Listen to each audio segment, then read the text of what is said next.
Ho, ho, ho. We hope you are having a holly jolly, frugal, and festive holiday season. With the BiggerPockets elves off tinkering to make even greater shows for next year, we bring you one of our favorite episodes for an encore.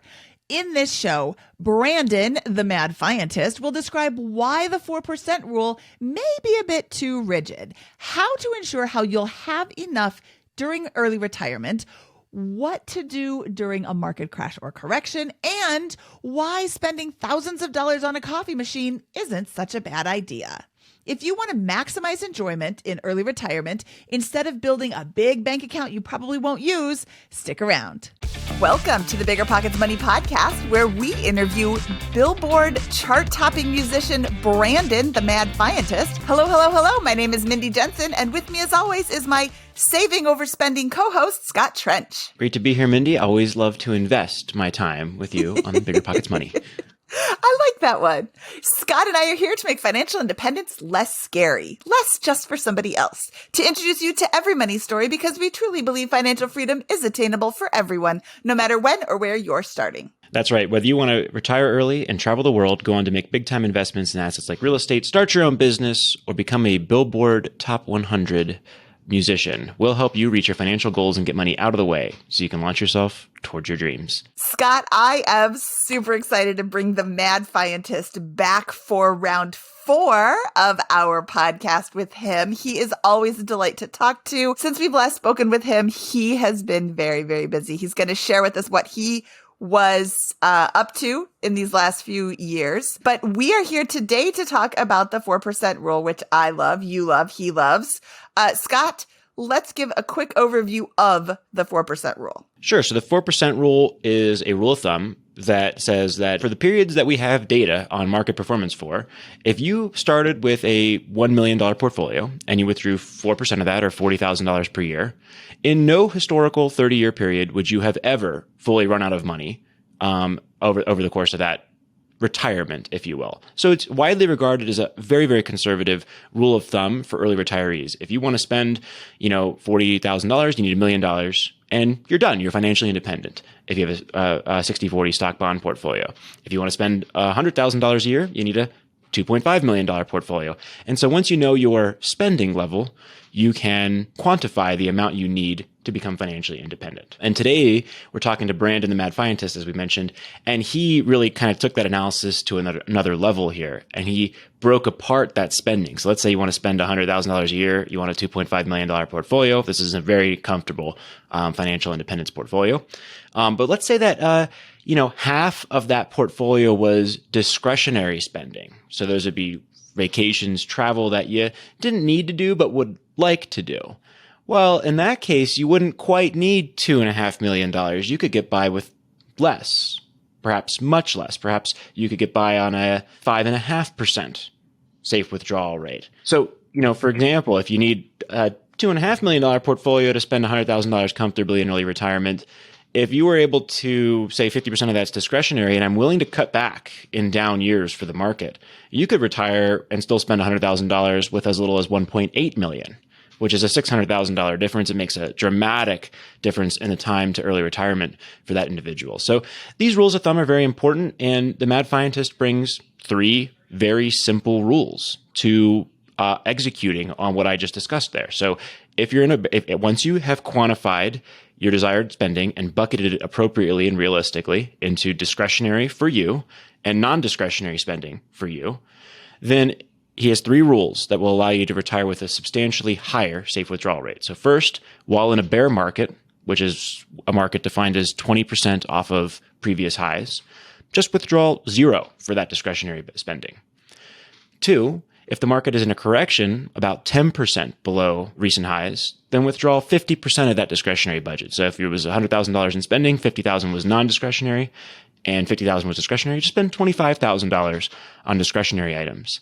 And then the third rule is all other times when the market is not down more than 10%, withdraw your entire discretionary budget.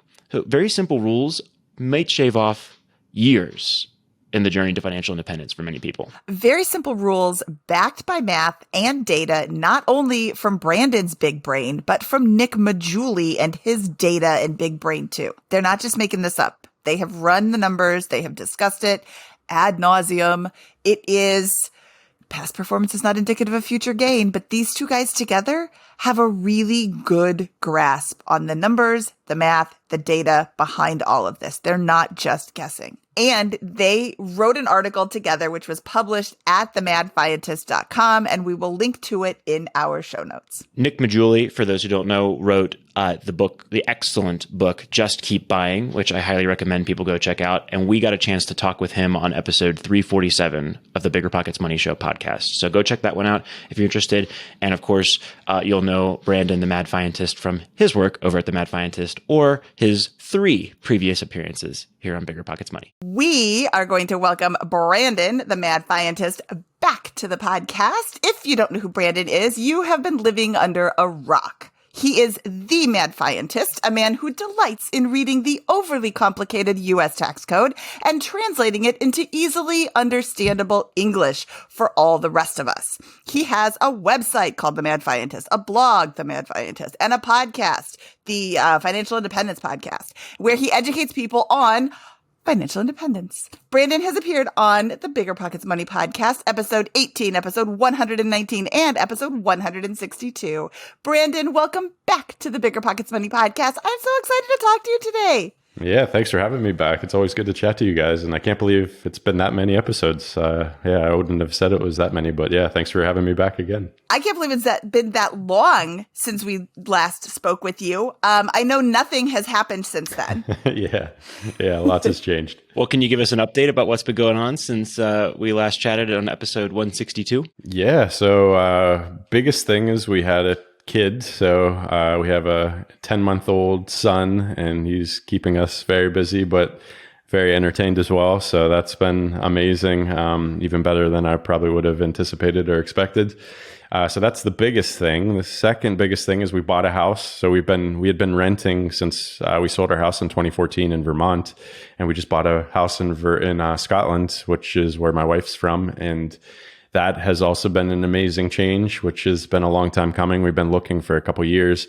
And after selling our house in 2014 and thinking I'm never going to be a homeowner again, like I'm so happy to be a homeowner again. So just shows you how much things change over the years. And I think, Matt, I can't remember the last time we talked, but maybe since then I've released an album, which was the whole like big goal of wanting to reach financial independence was to actually be able to write and release my own music.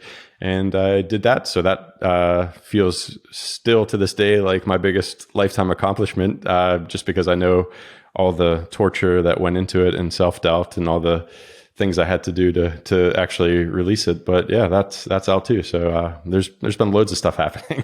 Well, I'm sorry you're so bored in retirement. I love the people that say, I don't know what I'm going to do when I retire, so I'm just not going to retire. I'm like, don't worry, you'll fill up your time. Oh, yeah. No, it's busier than ever these days. And yeah, now I'm trying to fit all that other fun stuff in between throwing a ball and chasing around my 10-month-old.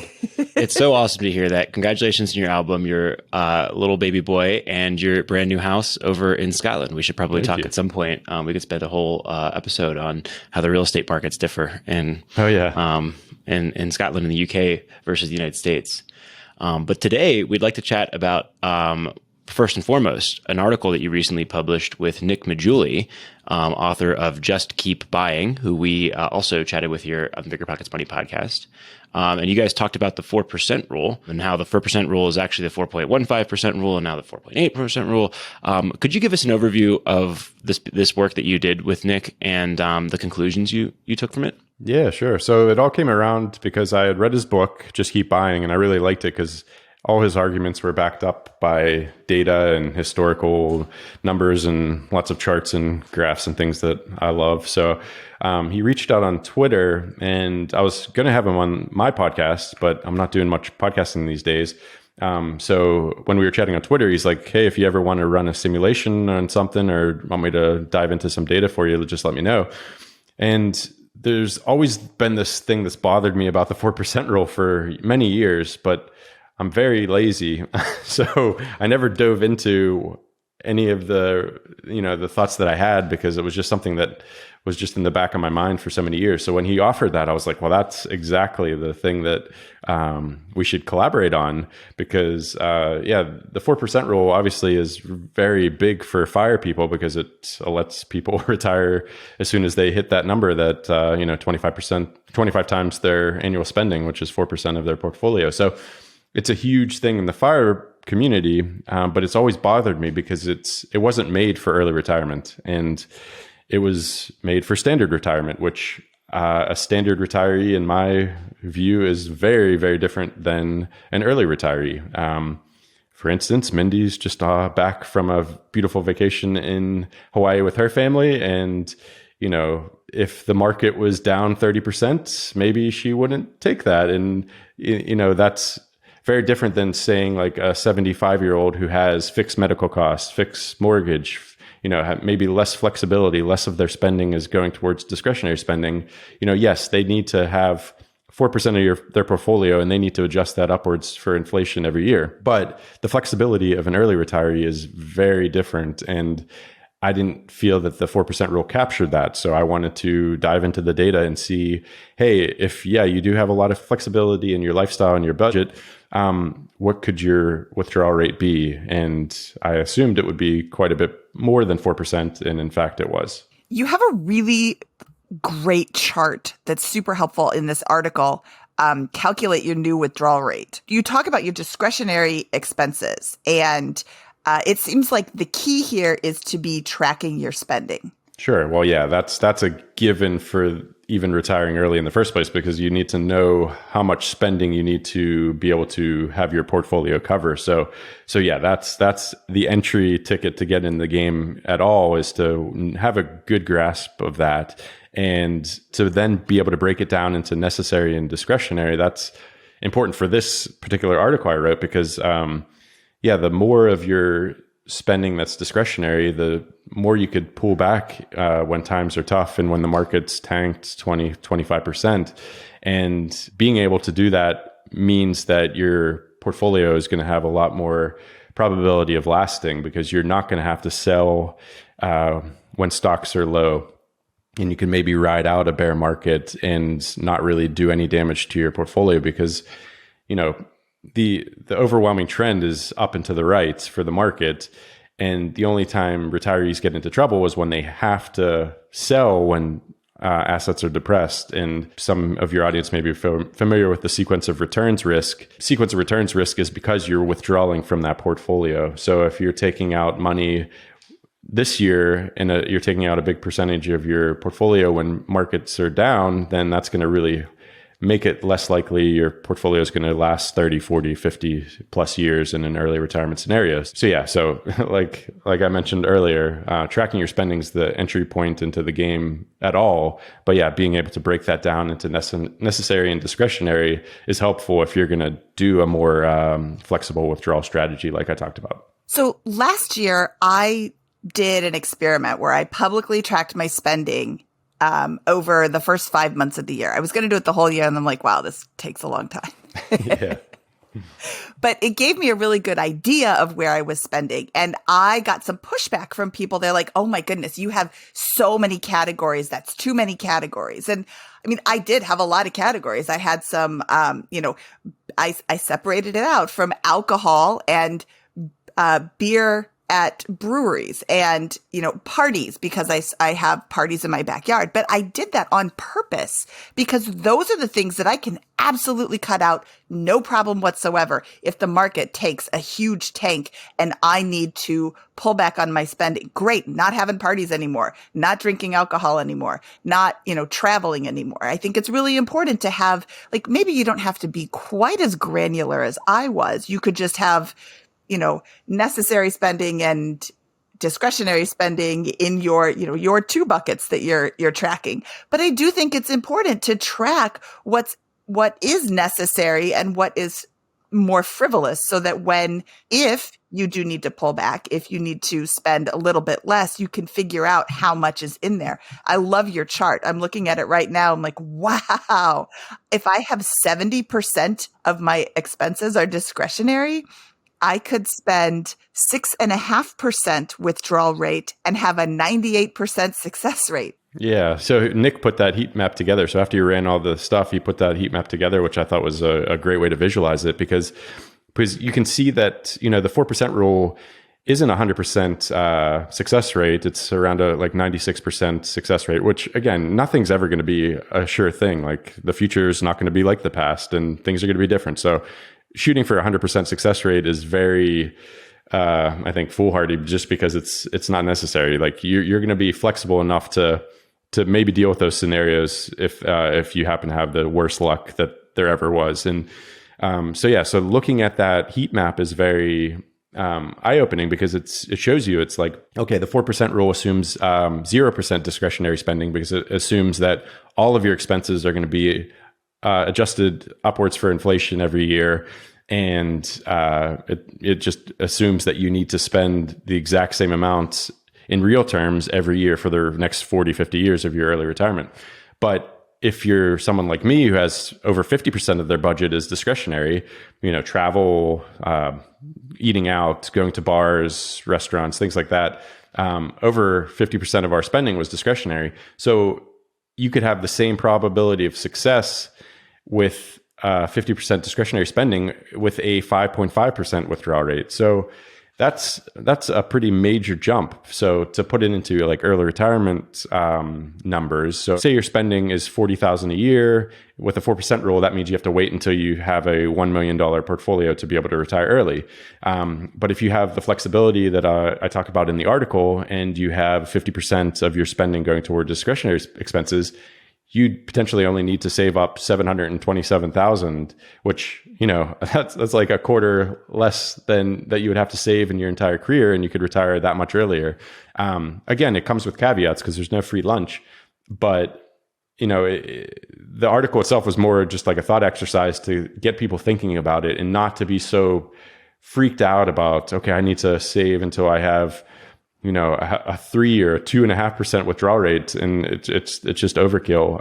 And I think people are potentially working a lot longer than they need to be if they in fact want to retire earlier. Can you define fixed and discretionary expenses? Yeah, so I think it's for everyone to define for themselves. So for me personally, like I mentioned in the article, some things that people would classify as discretionary are non-negotiable for me. So for instance, I want to go back to the States at least once a year to see my family and friends. And yes, that's travel and that's technically fun. And I could cut back on that if I needed to. It's not essential, roof over my head or food in my stomach. But for me to have a fun and enjoyable early retirement, then I definitely need to go home to the States. So for me, that's not discretionary. That's essential. But if you wanted to bare bones it and what's essential? It's all right, mortgage or rent's essential, food, grocery budget's essential, and heating and utilities and all that sort of stuff.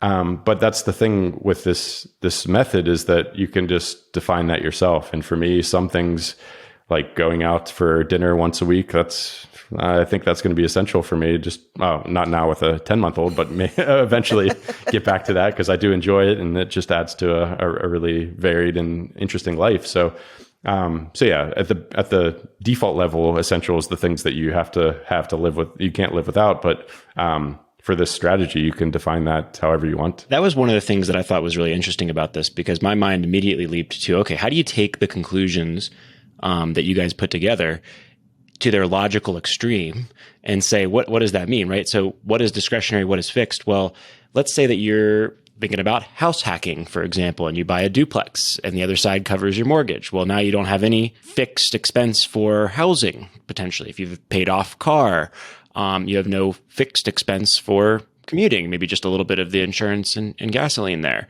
So that leaves you with, you could theoretically take this and say, wow, there's a tremendous amount of expenses that are, in fact, truly discretionary here. And you can start chunking down the amount that you need to live the financially independent lifestyle pretty dramatically by following these conclusions and get up there and upwards of 50, 60, 70% discretionary spending. Absolutely. And that was a side benefit of this idea and this whole strategy. I liked the idea of, one, having people focus on reducing their fixed costs, and also for someone like me who's super naturally frugal and struggles to spend on myself, even though I know we have enough and I know that, there's lots of room in the budget to do things, fun things, and buy nice things and stuff. I also liked the flip side of that, where you have this discretionary budget, and in years that the market's doing well, then you have this money that you feel like, oh, I can spend all of that discretionary budget and I'm going to try to make the most of it. So I liked both of those side benefits. It's like, one, it gets you to focus on your fixed costs and maybe lower those as much as you can, which is really the important thing. Like the fixed costs are the main thing that will impact your spending and the success of your portfolio and things like that. But then it also lets you live a little with your discretionary budget. What I like about the article is that it shows you from the opposite. You mentioned a few minutes ago, people are like, oh, it's not the 4% rule. I have to, knock it down to the 3.5 or 3.75 or even 2.5% rule. Then I'll be okay. You're like, no, look at this. You can actually increase it depending on what your spending is. So many people question the 4% rule. And my first thought whenever anybody questions the 4% rule is, have you read the original article? The original Bengen article in the Journal of, I can't even remember what it's called, is so interesting and so, convincing. He did so much research. He didn't just say, I think 4% is going to be okay.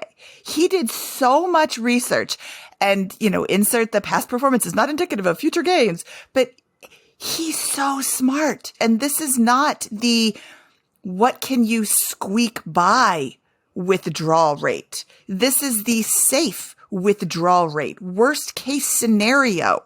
If you hit the worst case scenario ever of all time, the safe withdrawal rate is 4%. And you can extrapolate it up or ramp it up in times of really great returns. So I like that this article, if somebody was questioning the 4% rule, could look at it and say, oh, I really could do more. I don't have to pull back and do less. But, we're all human and we don't think in those terms. We think, oh, worst case scenario, or I'm going to run out of money. Are you going to run out of money in one day? Then you're doing it wrong. Yeah.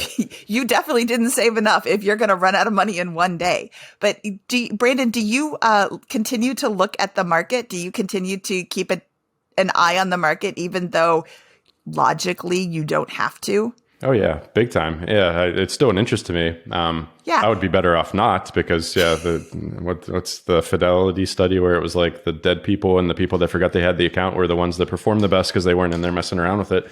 So yeah, I'd be better off not looking. But yeah, no, it's still an interest to me, so I still look. And yeah, I was just speaking to Nick the other day actually, and Nick was just saying how I think with a 4% rule, you're more likely to die with 4 times your initial amount than you are to retire to die with less than you started with. So that's how, as just to reiterate what you're saying, how people go crazy and start thinking like 2.5% rule, and all of those arguments assume that this time's different and the future is going to be different, which it will be different. But to know that the future is going to be different and to assume it's going to be that much worse, I don't buy that. If anything, I think the future is brighter and productivity is going to increase dramatically due to, automation and AI and things like that. So I'm, if anything, more optimistic to own these stocks than I am pessimistic that this time's different. And I have any idea that why it's going to be different. And I know so much that it's going to be to then say that it's going to be 2.5% is the only way to go. It doesn't make sense to me. Just diving down this tangent, one more step to just show how much I agree with what Brandon's saying here. Right, there is this study about how housing costs have skyrocketed over the last 40 years, and when you normalize for inflation and then the size of new construction homes, they haven't really increased that much. It's just that everyone today, when they're buying a new home, is typically buying a much bigger home with more bedrooms and more bathrooms than homes that were constructed 40, 50 years ago. So to that point, like 40, 50 years, like we have cooler stuff now. You can get an iPhone, you can get a Tesla, you can get, you can travel faster and more cheaply than previously. So it's just that your money can purchase way more today, but to keep up with the Joneses will inevitably be harder and harder and harder with each passing year to live the lifestyle that you'll see folks on Instagram. The beach isn't getting any better. The weather in Scotland isn't getting any better or worse. Like if you want to go out and enjoy the outside at a park, like that time is going to be perfect now and in the future, and it's free or very low cost at that point in time. And I think that's what folks really, I don't think folks really take that through to the conclusion. If you want to maintain your lifestyle today, going into the future, you'll probably be able to do so adjusting for inflation at a relatively cheaper and cheaper rate throughout the years. But if you want to keep up with the newest technologies and live in the newest places, then that's where the discretionary spending needs to have ample room for growth. Yeah, couldn't agree more. And not caring what the Joneses are doing is the biggest trick for pursuing financial independence or doing whatever you want with money. Because I feel like that was such a gift that I didn't care. So that made it a lot easier. And I don't know how you do that, but it makes your whole life a lot easier not caring what the Joneses are doing, because the Joneses are pretty crazy. So you in your article put this, took keeping up with the Joneses, I guess, this tangent, to a mathematical calculation here. You said that you have withdrawal rules that you have in certain market conditions. Could you go through those for how you recommend someone who's starting perhaps at the 4% rule or something like that, or at the withdrawal rate you suggest, and then how you'd recommend they think about their spending from a discretionary standpoint? Yeah, absolutely. So like I said before, there's no free lunch. So just because you have 50% discretionary spending doesn't mean you can just bump up from a 4% rule to a 5.5% rule without changing anything about how you spend your money. So it just doesn't work like that, sadly. So when we were going back and forth with Nick, we were trying to think of a way to incorporate discretionary spending and flexibility into a withdrawal strategy that wasn't like overly cumbersome or just really complicated. And the conclusion we came to was, right, okay, so let's say that every December 31st, if you're retired with this new method, you look at your past performance over that year. And if the market is in a correction, so if the market is, 10% to 20% off its highs, then you make one change to your discretionary spending. Otherwise, if it's 20% or more down from the market highs, then you do this other change. Otherwise, you can just take your entire discretionary budget.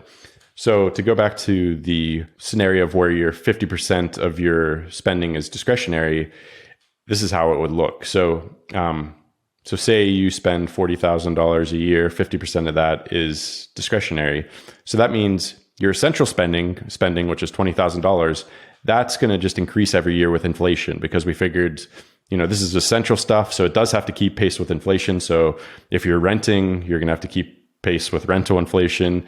If you're factoring healthcare costs into that, then you're going to want your essentials to be covered to increase with inflation. The discretionary is not adjusted for inflation. So for instance, let's say you're $20,000 of discretionary spending. If the markets are up or if they're down less than 10%, then you take out that full $20,000 for that year. If the market is in a correction, so 10 to 20% down, you would take half of that. So $10,000 would be going towards discretionary spending. And if the market's in a bear market, so 20% plus down, then you would have no discretionary budget. And this goes back to my other statement of you define discretionary how you want it. So definitely put some essential fun in your essential bucket so that you're not having just a completely terrible year when there's a bear market. The good thing is, it's very rarely in a bear market, and the market, like I said, is overwhelmingly up and to the right. So most years are going to be good. So you're going to be able to get that full discretionary budget. But like I mentioned before, there's some side benefits to this that I think are really good for early retirement. And one of those is, it'll allow you to annually assess what you're spending on discretionary wise. So it's easy to get into a routine and just spend the same thing every year, and you may not even like it anymore. So having this at the forefront of your mind at least once a year to be like, actually, I don't need that, healthcare membership or health club membership or whatever, or maybe we did travel too much last year and it wasn't actually that enjoyable and we'll just cut back this year. I think that's beneficial. Secondly, it could also fix one of the things that I was most surprised about and that was most challenging for me. And that was the fact that money no longer was a motivating factor in my life. So my entire life has been geared around money, like study hard in high school to get a good, to get good grades and get a good SAT score so that I could get a good college. And that would lead to a good job, and studying computer science, that was going to hopefully lead to a good salary. And, my whole life, like even side businesses and hobbies, like were geared towards like, oh, I can maybe make some money off of this. To then have enough and to realize like, oh, more money doesn't matter in the same way that, more tap water doesn't matter, which was a reference that Mr. Money Mustache wrote about like a decade ago. I think that when I read it, I was like, that doesn't make any sense. But now, when you're in that position, it's like, oh yeah, it's like, yeah, it's great having tap water, and it's great knowing that it's there and you need as much as you want, you can take out, and it's great and it's going to be good for you. But, you're not filling up buckets of tap water just to save and to have more of it. And like, you know what I mean? It's not like I'm going out and scavenging for more tap water, but getting more of it doesn't really make sense. And that was really a tough transition to make in my mind, because then it was like, well, what motivates you? And not having that biggest source of motivation was very disorienting. But having this method, then yeah, maybe you're going to want to have a side business to account for those down years, and you don't want that discretionary spending to drop to zero. So maybe you're going to be more inclined to like pursue that side hobby that, yes, there's annoying things that you have to do up front to get over the hurdle of then making money, but maybe that desire for money will still be there and it will push you through those things to do, rather than just having sort of no motivation, no monetary motivations anymore. Which again, I don't think it's an interesting way to live, but yeah, I don't know if it's better or worse. I think that it comes down to, if you are an early retiree and you have $1 million portfolio and you want to withdraw at the 4% rule, right? Going back to the basics here that a lot of people are very comfortable with, right? That's 40 grand a year. And the market crashes 20% in the first year. Well, maybe if you want to, either you can cut back on discretionary spending, like you suggest, Brandon, or you could just get a part-time job for that 1 year. And much more likely, to your point that you referenced earlier and that Nick calculated, you're 4 times more likely to end up with more wealth over the end of 30 years. So you're much more likely to see the average 10+% return of the stock market in the early years and blow way past the spending goals, the amounts of money that you wanted to set aside for spending. So if you're willing to just run those odds, and you're like, oh, my downside is great. I'm gonna work at Starbucks for part-time for part of this year as my worst case scenario. That's pretty good. And your best case scenario is you again pursue these side projects. Your much more likely scenario is you pursue these side projects. You release an album, it goes platinum, and you make millions. Right? Is that what happened here? No, I didn't get platinum. I did get on the Billboard charts thanks to the Mad Fientist listeners, which was ridiculous. So yeah, it made it onto the Billboard charts for 1 week, which was still amazing. And I got the plaque. It's in the States. I'll have to get it now shipped over to my house now that I have a proper studio. But yeah, got the plaque with the platinum disc on it and saying where it landed on the charts and everything, which is ridiculous. So yeah, but no platinum, sadly. So that's phenomenal. And we're linking to that in the show notes here. So if you want to go read the article or listen to Brandon's album, you can go check those out at the show notes here at BiggerPockets Money. But anyways, the point is you're much more likely to have a large surplus once you reach any of these milestones, 4, 5, 6%, whatever, around financial independence, and begin pursuing your own thing and living the life you want. And I think that that's an important takeaway from all of this math. We do all this theoretical research, we do all this math to back into these numbers. And the answer is, if you're just reasonably flexible and creative over that period of time, you're probably going to be fine. You have a whole year, every year, to figure out those any of those things. To Mindy's point earlier, you're not going to run out of money overnight if you've accumulated a nest egg of hundreds of thousands or millions of dollars and invested in a 60-40 stock bond portfolio. Which, yeah, and that brings up two good points, which reminded me of as you were saying that. So the first is that, as you mentioned, we haven't even touched the FI portfolio due to some of the software I wrote before I even started the Mad Fientist. That's earning money, and we don't really spend that much. So we still don't spend that much. So that's an important caveat, because everything I wrote about is all theoretical. I'm not actually living that withdrawal rate, which again, living it is definitely different than theoretically thinking about it, but I'm not living the 4% rule either. So I talk about it in a sense of like, yeah, I'm looking at this from the outside. So that's an important caveat to make, just to tell people that, because I don't want anybody, thinking, oh, this guy's not living the walk or walking the walk. The second thing is, it reminded me of the big change that I forgot about at the beginning of the episode when you said there's lots of things that have changed. And that is that I have started to spend more, and I love it. And as somebody who's supernaturally frugal, who is like, spending money is like, means that I failed in some way. And that's like the last resort. Over the past few years, I've tried to get better at spending, and it has been so much fun. And we can talk about that more if you want. But that was the other thing that I knew there was one other big change that I had forgot about at the beginning, and that was it. Yeah, I want to talk about that too, because your latest podcast episode with Ramit inspired quite a bit in my own personal life. So thank you very much. Back to a point that I've been trying to make, but then we keep going off on these other tangents that I wanted to make earlier, is that you won't run out of money overnight, because you are going to continue to monitor the market even after you retire. I don't know a single early retiree who has gotten here and then they're like, you know what? I am never going to pay attention to the market again. I'm totally fine. I'm just going to go off on my little 4% rule plan and never, ever, ever look at anything again. And then, Wallop gets a surprise. Oh my goodness, the market's down. I had no idea. I mean, it's not like the news doesn't cover it in perpetuity every time there's a, blip in the market. So you will be able to course correct. And I think being aware of the fact that it's not the 4% rule, it's the 4.15 and it's really the 4.8, and that's the worst case scenario. And, keeping track of what's going on in the market, and, oh, wow, it's down.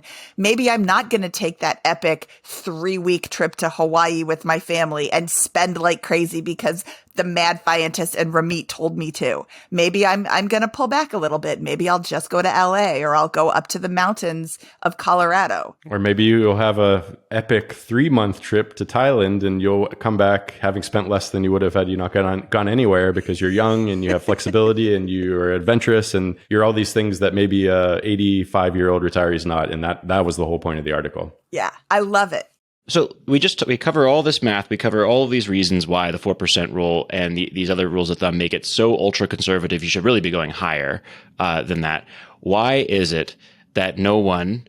I mean, I met one person in all these years we've been talking about financial independence who is actually retired on the 4% rule, and then not had some sort of, side bet, a pension or a large cash cushion or a business or a side hustle or a book or a whatever with this.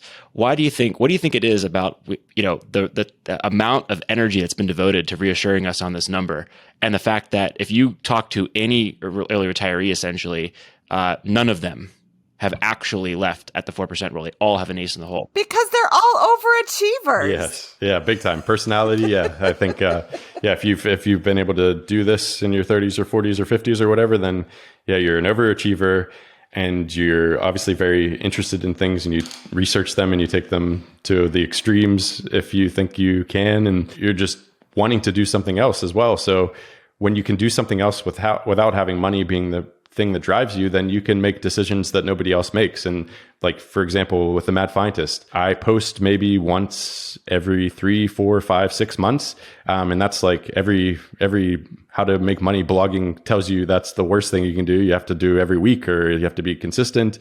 I say no to so many like interview pitches because I'm like, my audience won't find this interesting. Yes, you're going to promote my blog and that would help grow the podcast, but I'm saying no because I'm not interested, so my audience isn't interested. So every decision I make for Mad Fientist is with my audience in mind, and money doesn't even enter the equation. So it's like, that's going to help my blog stand out from somebody who's pitching like everything that's paying them, or like, they're plastered with ads or whatever. It's like, you get to do these things for another reason, and then people notice that, and then you end up making money ironically anyway. because of that, because of that you're not trying. Yeah. So how should we think about these rules of thumb? Like, is this the beginning of the finish line? Is that the practical reality of these rules, like the 4% rule? In spite of the fact that they're clearly you're way past it financially, you've got all the money you need for the rest of your life, as long as you're confident in your spending projections. I think it's a safety blanket. Okay. So I knew I would make more money after quitting my job. I just knew it because so many of my interests, like right now, I'm after speaking to Ramit and him helping me spend more. He's like, try to think of ways you could spend more on something you love. Like, what do you love? I was like, I love coffee. I love my morning coffee ritual, my pour over, my beans, grinding it, smelling it, buying different beans, all this stuff. And he's like, well, how could you spend 10 times the amount? And like, it blew my mind. It made me sweaty. I had an actual physical reaction to it because I was like, I'm already spending a lot. Like, this is already a lot. I'm spending like 10 pounds a week on fancy beans, and they ship directly to my house. And like, I just bought this 300-pound grinder that's super fancy. And like, it literally made me sweat. But since then, I've just kept going back to it. And now I think I'm going to buy a 3,500-pound roaster, home roaster / home roasting / commercial that does like a kilogram of beans that I can roast. And even then, I think I'm going to start selling them because my neighbor sells like cakes to all the hikers that go up the hill. And I'm like, oh, maybe I'll just team up with her and I can, sell some beans from her. And that'll help me get better at roasting because I'll be roasting more because I won't have to drink everything I roast. And there it is again. It's like, there's another way that money is going to come in that it doesn't have to.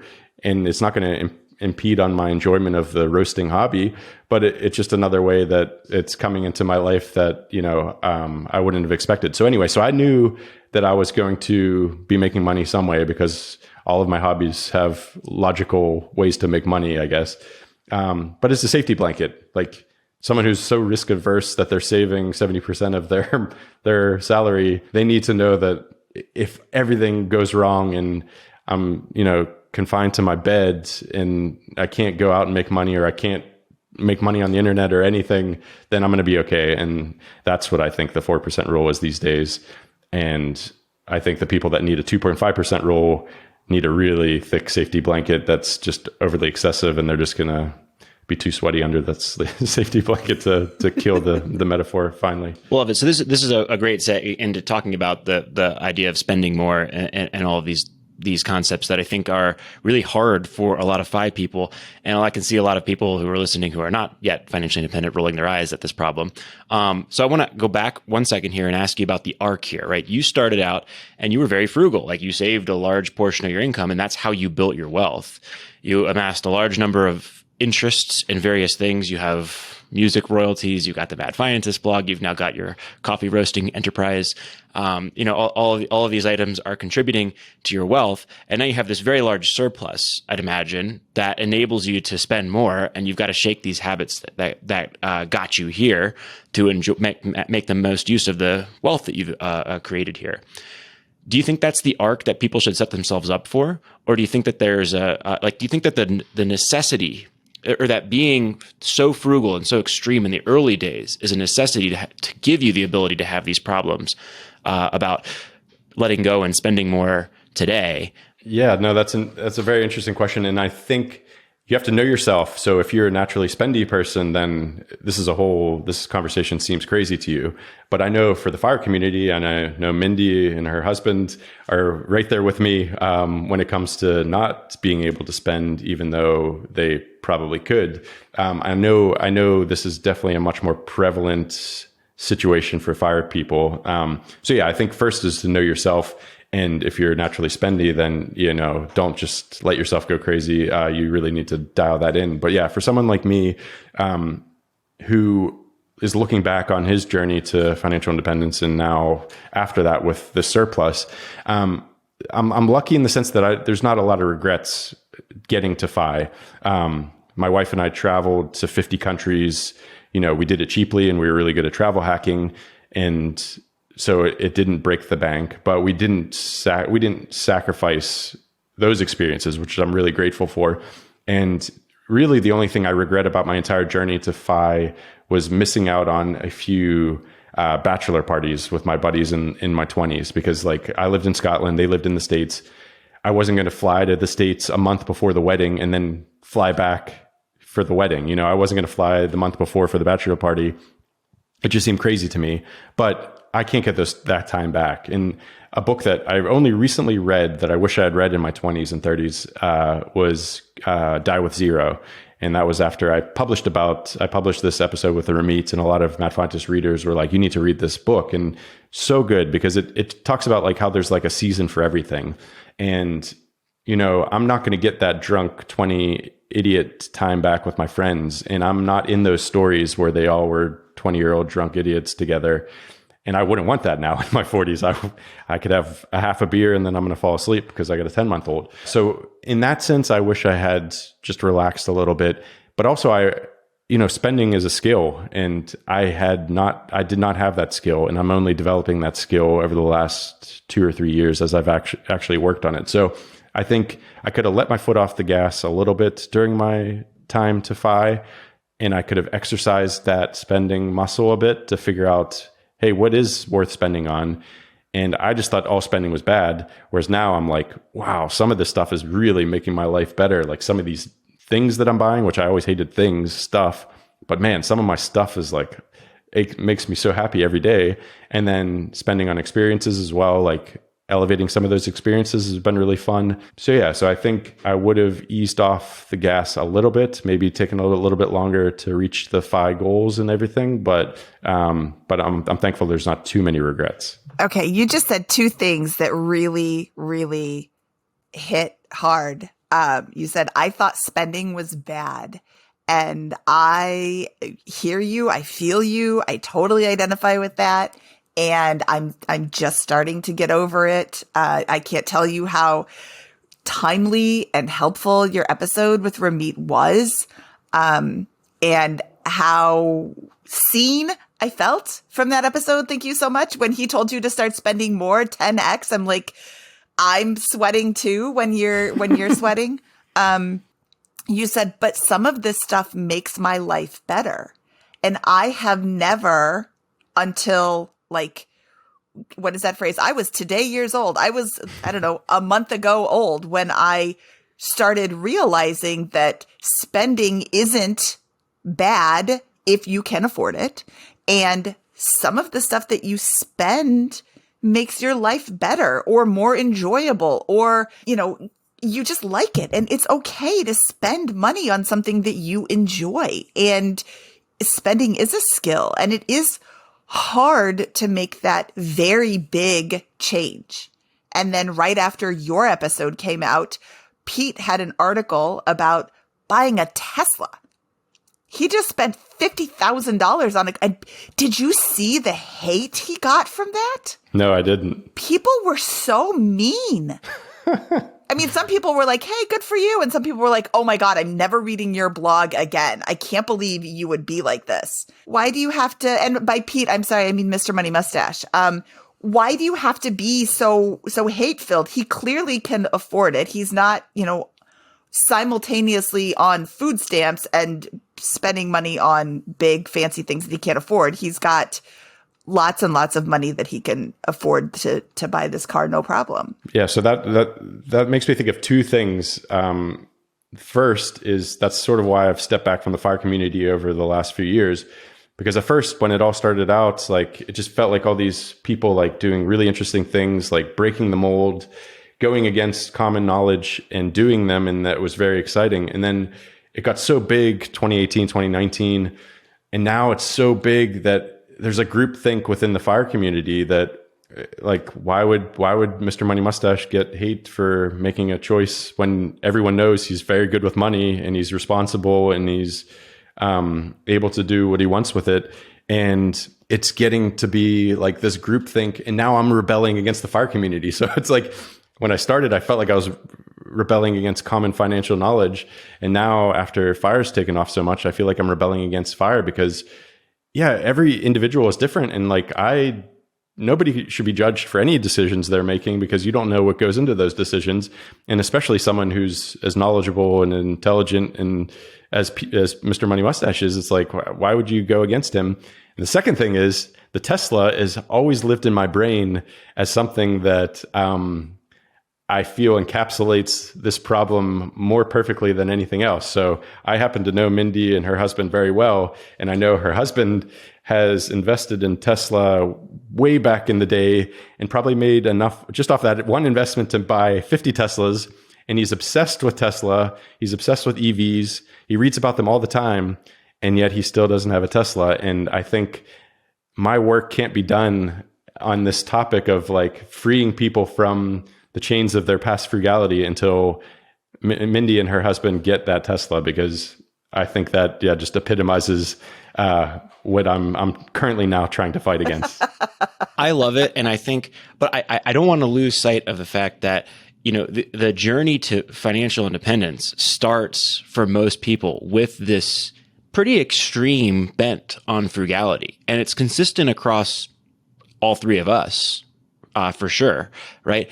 And it's part of your identity, I think, for a number of years, right? This is how you view yourself. You don't, you make conscious decisions about these places. You're very conscious about where you live, what you drive, how you spend your money on food. You tightly control expenses. And that's a necessary stepping stone. And we should encourage people to do that. That is a step in the road to success here, right? As the years go by, a 5-7 year grind, but not so hard that you skip your buddy's bachelor party, right, or the wedding or the trip with your friends and family, right? I love that caveat, right? These are life experiences you're never going to get back. But where you lay your head at night for 5 or 7 years, that can make a big difference about whether you're going to become financially independent, what kind of vehicle you drive, what you eat on a day-to-day basis, all that kind of good stuff. Just to interject real quick, because I think that's what's made this so fun, is that I've gradually added these things to my life, and it's different. I look to some of like my younger siblings, like they just went from university to have the fancy car and the nice place and all this stuff, and like I sort of feel bad because they didn't get to have that like sort of grungy apartment life after college, and they didn't sort of like have to struggle and like go to hostels and like some sketchy hostels in their European backpacking trip and stuff. So like, I feel like, adding this stuff in gradually is so much more fun because you're getting that dopamine hit just super gradually, but it's, and you can more likely afford it. So I'm sorry to butt in there, but that was such a important point that you made, is that, you definitely need to sort yourself out early, especially if frugality is not natural like it is to all three of us. But adding it gradually makes it way more fun because you just get that slight dopamine hit as you go. And then you like, I can't imagine what's going to be fun when like some of these younger kids are 40. It's like when you're maybe you're not getting wasted with your friends and stuff and traveling the world and stuff. Like I'm glad I had this nice house to be like my 40-year-old thing. Like now I get to buy these cool things for my nice house. Whereas if I had that super fancy house right when I got to be 20 without house hacking or without having roommates or without, then what would be I getting my kicks from these days in my 40s? Yeah, I think that's right. But one of the things I wanted to make a point was in that journey of frugality, of extreme frugality, that's your identity. That was my identity for a long period of time. Perhaps that was how you viewed yourself, Brandon. That's perhaps how Mr. Money Mustache viewed himself.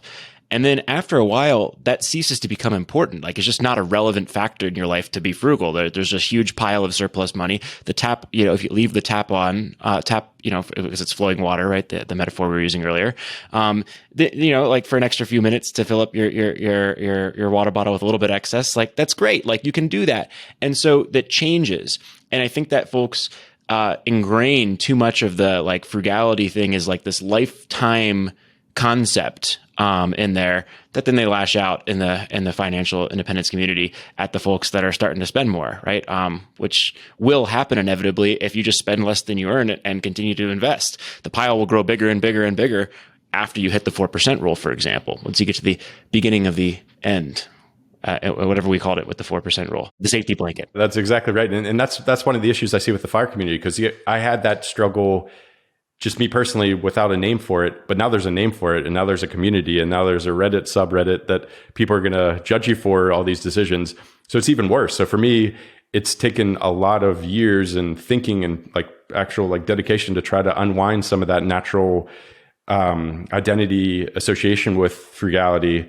But now it's even harder when you're immersed in a community that, espouses it so much. And yeah, that's a shame that, like then people are judging people for it, which is even worse because that's not the point. It's not who has the most money at the end wins. That's not the point at all. Yeah, or who can spend the least amount. It's being comfortable. It's being flexible. It's having enough money that now you can do whatever you want. I was having dinner last night with friends, and they said, we were talking. So there was a couple, Jen and Scott, and then we met a new to the Fi community, David, and he was like, well, I like my job. And Scott said, well, you don't have to retire. You can still work if you want to. And I think that there's a lot of people who are like, oh, well, I have to retire. I don't want to pursue financial independence because I don't want to retire. I'm financially independent and I still work. You don't have to quit. If you like your job, you can continue to work. You can cobble together some sort of employment situation that you enjoy most. Maybe you work 5 hours a week. Maybe you work, 20 hours a month or whatever. It's whatever you want. It just gives you flexibility.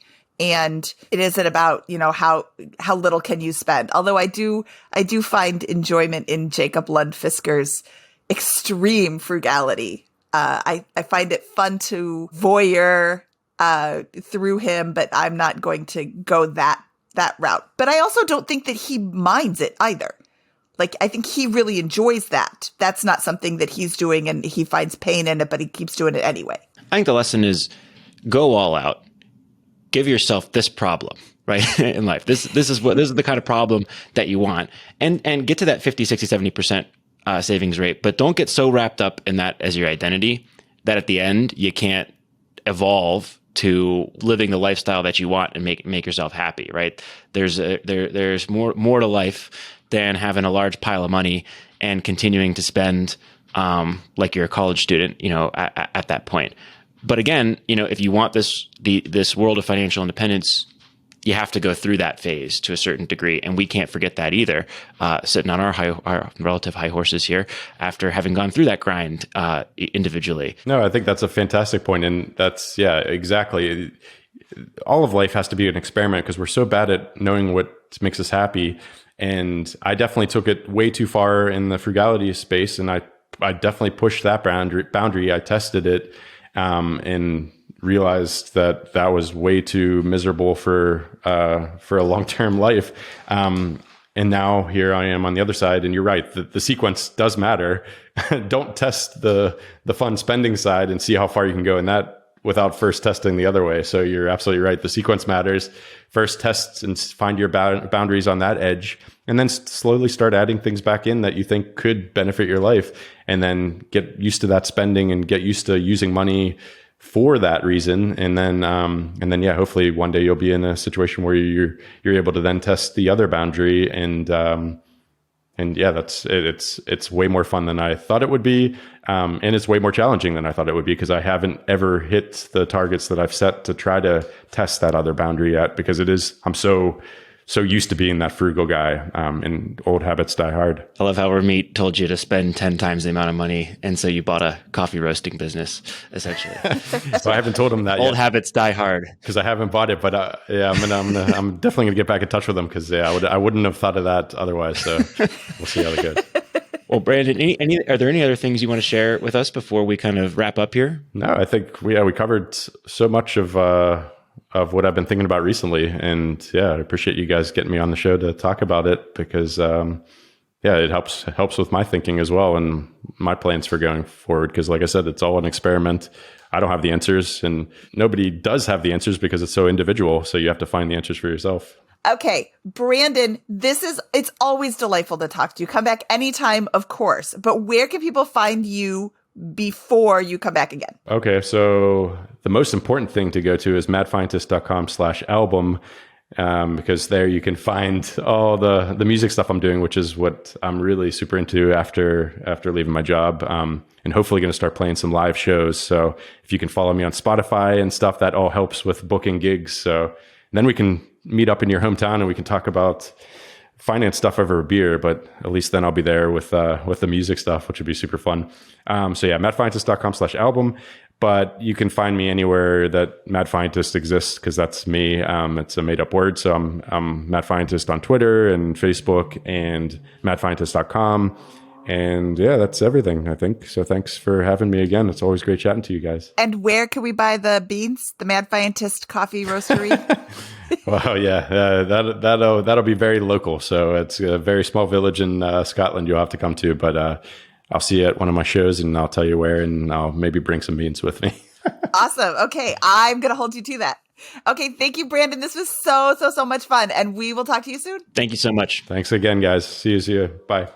All right, Scott. That was Brandon the Mad Fientist. He's always awesome. I'm sorry, Brandon the Mad Fientist, Billboard chart-topping musician, new dad, new homeowner, and future coffee roaster master, Brandon the Mad Fientist. Yeah, I love talking with Brandon every time. What a humble, happy, hardworking, brilliant person, right? I mean, every time we talk to him, we learn something. He's very thoughtful. His ego is so in check. I just enjoy talking with him every single time and love the life that he's created for himself through humility, hard work, smarts, and discipline and grind. Yeah, he is such a delight. And he's so giving. He loves to take those horrible tax documents and read through them and translate them for you. He loves to take these complicated issues and think about them and look for loopholes, look for ways around them. And this most recent article about the 4% rule is just yet another example of him taking this hard and fast rule, the 4% rule that has been kind of overly simplified by a lot of people. Oh, it's 4%. It's always 4%. He's like, no, it doesn't have to be 4%. It could be 5%. It could be 6%. I think it's important to keep track of where your money's going. I think it's important to keep track of what the market is doing. And if you are on the path to financial independence, if you are in a position of being financially independent, you are most likely going to be tracking your spending at least loosely, and you are going to be keeping track of the market because that's the kind of person you are. So this is not adding anything to your plate. It's just giving you more options. And that's kind of what financial independence is all about. Yeah, I completely agree. And I also think, I just want to come back to that conversation we were having earlier, right? Like I think that the three of us are going through this wonderful shift in thinking about, what does abundance look like now that we've kind of crossed this hurdle of the 4% rule and are well beyond it, each of us. That does not change the fact that the way I got here, the way Mindy, you got to your current level of wealth, the way Brandon got there, was a grind of many years that was pretty intense and all out and very frugal and very dedicated for a long period of time, mixed with a high income and low spending for many of those years, especially in the later stages of the journey to FI. And there's evolution that comes after that. And I at least want to continue to really heavily encourage that. I think it's a healthy approach. And yeah, like go all out for those first couple of years, and then look up after you've kind of crossed that 4% rule and begin, open up and say the rest of my life, the next 5 decades potentially, if you can do this in your 30s or 40s, are going to be whatever I want them to be, and I can go and reinvent myself 5 or 6 times. Don't let it become your identity to the point where you carry on too cheap after the thresholds for financial independence are hit. Absolutely. I really love the tap water analogy from Mr. Money Mustache. I don't need to have Home Depot buckets full of tap water around my house. I can just go to the tap and take it out whenever I need it. I don't need to hoard it around the house. Money's the same way. All right, Scott, should we get out of here? Let's do it. That wraps up this episode of the BiggerPockets Money Podcast with Billboard chart-topping artist Brandon the Mad Fientist. Get his album at madfientist.com/album. He is Scott Trench, and I am Mindy Jensen saying, later days, manta rays.